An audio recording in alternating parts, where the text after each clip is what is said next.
vise vores forsøg om jordfaldshuller. Ja, og herinde under, der har vi en ballon, og det er det samme som under jorden, der er der kalk, og når det der kalk så ætser, så vil der så komme et lufthul, og det er det så samme med ballonen.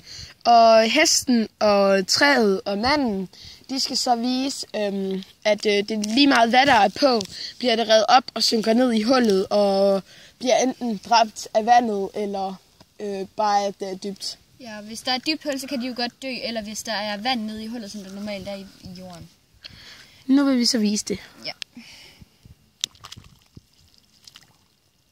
Og der drukner de så. Ja.